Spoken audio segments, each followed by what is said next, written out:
Hi everyone, welcome back to my channel. आज हम बनाएंगे इडली और दो तरीके की उसकी चटनी, लाल वाली चटनी और हरी वाली जो टमाटर की चटनी होती है वो वाली, और ग्रीन वाली चटनी बनाकर तैयार करेंगे। और जो इडली का बैटर होगा वो भी घर पर बनाएंगे। और अगर आपकी कोई कंप्लेन है इडली बनाते समय या तो इडली फूलती नहीं है, स्पॉन्जी नहीं बनती, सॉफ्ट नहीं बनती, तो आज मैं आपको एक ऐसा सिंपल सा तरीका बताऊँगी। सिर्फ एक चीज़ 2 चम्मच डाल देंगे ना, तो आपकी इडली बिल्कुल सॉफ्ट, मुलायम और फूली फूली बनेगी, एकदम स्पॉन्जी बनेगी, जालीदार।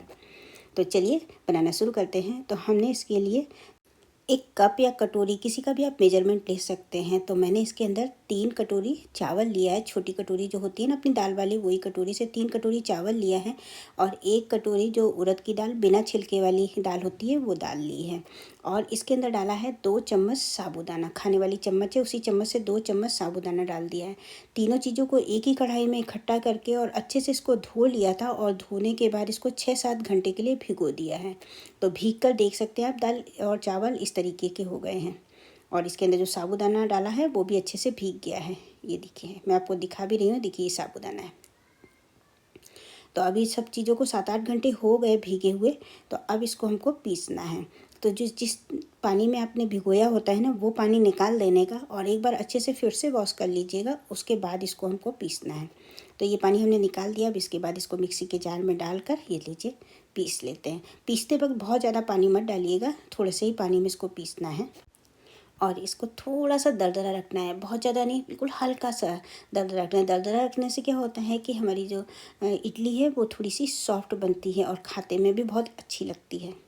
तो आप देख सकते हो, बस इस तरीके का दरदरा हमको इसका पेस्ट बनाकर तैयार करना है। तो इसी तरीके से मैंने सारे ये इडली का दाल और चावल थे वो पीस कर तैयार कर लिए हैं। अब पीसने के बाद सबसे ज़रूरी चीज़ है, आपको इसको पीसने के बाद क्या करना है, एक बार अच्छे से फेंट देना है ताकि सभी चीज़ें अच्छे से मिक्स हो जाएं। तो एक बार इसको अच्छे से कुछ सेकंड के लिए इस तरीके से आप मिक्स कर दीजिएगा अच्छे से। और फिर उसके बाद इसको ढक कर फिर से 6-7 घंटे के लिए छोड़ देना है। तो ये लीजिए, अब इसको किसी भी जगह पर आप इस तरीके से गर्म जगह पर रख दीजिएगा। धूप वगैरह में नहीं रखना है, बस किचन में ही आप इसको छोड़ दीजिएगा। अब एक चटनी बनाते हैं टमाटर की, बहुत ही स्वादिष्ट लगती है इसके साथ खाने के लिए। तो 6-7 लहसुन लिए हैं, 1 प्याज लिए है, छोटे छोटे टुकड़ों में काट ली है। और उसके बाद 5-6 कड़ी पत्ते डाल दिए हैं। और उसको भी, सभी चीज़ों को बस हल्का सा ट्रांसपेरेंट जैसा भूनना है, बहुत ज़्यादा इसको गोल्डन ब्राउन नहीं करना है। 2 चम्मच मूंगफली के दाने डाल दिए हैं। 2 लाल मिर्च डाल दी हैं, अगर आपके पास सूखी लाल मिर्च हो तो सूखी लाल मिर्च डाल दीजिएगा। अब 3 मीडियम साइज़ के टमाटर हैं, वो काट कर वो डाल दिए हैं। टमाटर सॉफ्ट होने तक इसको पकाना है। तो थोड़ा सा नमक डाल देते हैं ताकि ये टमाटर जल्दी से सॉफ्ट हो जाए। तो अब टमाटर सॉफ्ट हो गए हैं। तो अब क्या करेंगे, इसके अंदर डाल देंगे थोड़ा सा नारियल का, ये जो बुरादा होता है वो डाल देंगे, डेसिकेटेड नारियल बोलते हैं ना, तो 2 चम्मच डाल दिया है। अगर आपके पास ताज़ा नारियल हो तो आप इस जगह पे ताज़ा नारियल भी डाल सकते हैं। गैस की फ्लेम बंद कर देंगे और उसके बाद इसके अंदर डाल देंगे आधी कटोरी पानी, ताकि ये जल्दी से ठंडा भी हो जाए और सॉफ्ट भी रहे। तो ये जब तक ठंडा हो रहा है तब तक हम इसकी दूसरी चटनी बना लेते हैं, जो ग्रीन वाली चटनी है ना, वो बना लेते हैं। तो 2 चम्मच मूंगफली के दाने लिए हैं, 2 चम्मच भुने चने लिए हैं, 2 हरी मिर्च लिए हैं, थोड़ी सी धनिया की पत्ती, 1 चम्मच नींबू का रस और नमक, और 6-7 कड़ी पत्ते तोड़ देते हैं। और बस थोड़ा सा पानी डाल देते हैं ताकि ये अच्छे से पीस सके। अब इसको पीस लेना है। तो ये लीजिए, हमारी ग्रीन वाली चटनी है वो भी बनकर तैयार हो गई है। तो इसको एक बर्तन में ट्रांसफ़र कर लेते हैं किसी में। थोड़ा सा इस पर पानी डाल देते हैं और अच्छे से घुमा देते हैं। तो इससे क्या होगा कि हमारी चटनी अगर गाढ़ी है तो वो भी पतली हो जाएगी, और जो मिक्सी के जार में लगा होगा वो भी निकल जाएगा। तो ये देखिए, बिल्कुल परफेक्ट हमारी चटनी बनकर तैयार हो गई है। ये थोड़ी देर रखेंगे तो थोड़ी सी गाढ़ी भी हो जाती है। अब इसके बाद दूसरी वाली जो हमने टमाटर वाली चटनी के लिए तैयारी करी थी ना, तो वो भी ठंडा हो गया है। तो उसको भी मिक्सी के जार में डाल देते हैं और उसको भी हम पीस लेते हैं। तो ये लीजिए, सभी इसमें डालकर अब इसको भी पीस लेते हैं।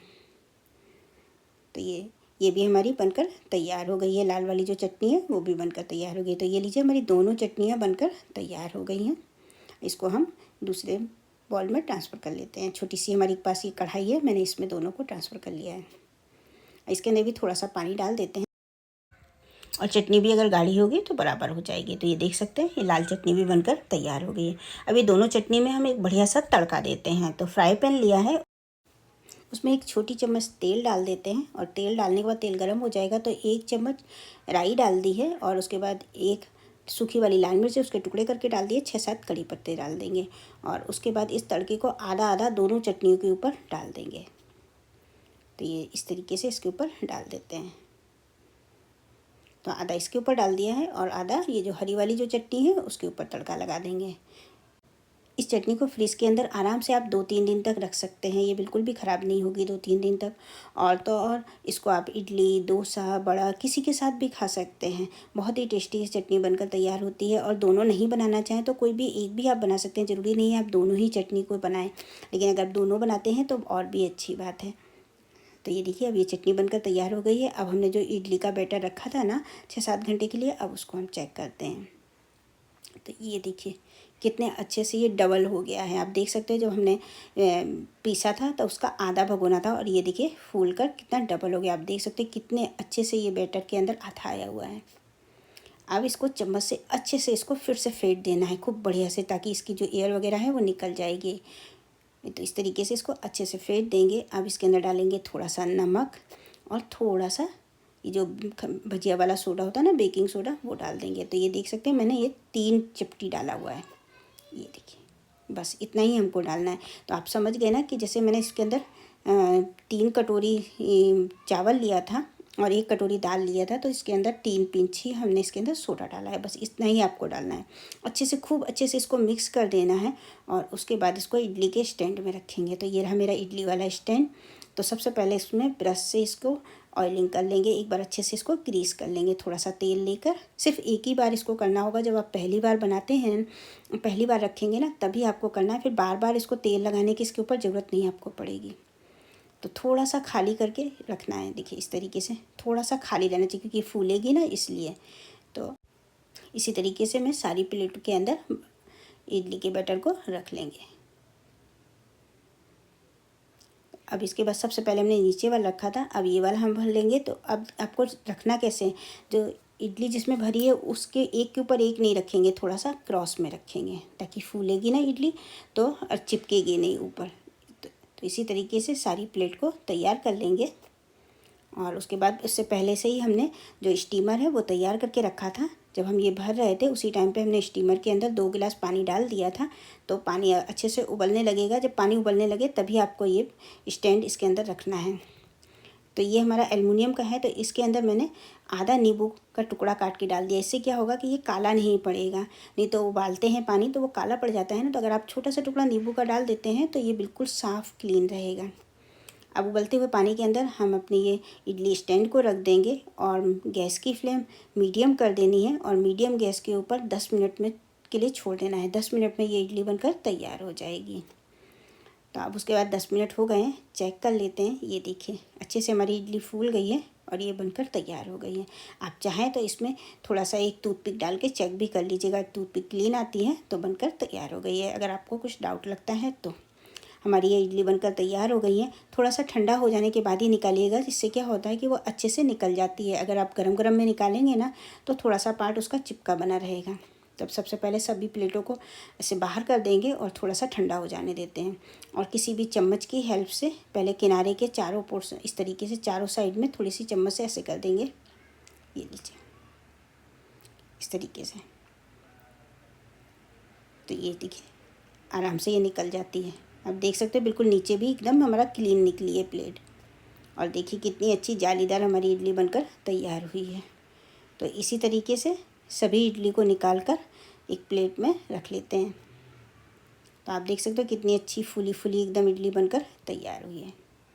सांभर की रेसिपी मैंने वीडियो में डाली हुई है, इसका लिंक मैं डिस्क्रिप्शन में दे दूँगी, तो आप उसमें से देख लीजिएगा। बहुत ही टेस्टी, एक ही बार में 1 पॉट सांभर बनाकर मैंने आपको बताया हुआ है, तो आप उसमें देख लीजिएगा। अब मैं इडली आपको तोड़ के भी दिखाती हूँ। आप देख सकते हैं कितनी जालीदार और एकदम सॉफ्ट बनी है। तो इस बार आप बिल्कुल मत भूलिएगा 2 चम्मच साबूदाना डालकर एक बार इडली को ज़रूर बनाकर ट्राई कीजिएगा।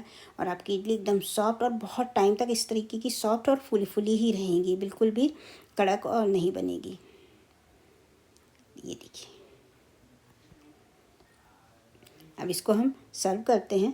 तो ये लीजिए इडली रखी, अभी हमने सांभर रखी है, इसके ऊपर सांभर डाल देंगे और दोनों तरीके की चटनी डाल देंगे। बिल्कुल होटल स्टाइल, रेस्टोरेंट स्टाइल, बिल्कुल आप रेस्टोरेंट जाना भूल जाएंगे, इतनी स्वादिष्ट ये हमारी इडली सांभर की रेसिपी है।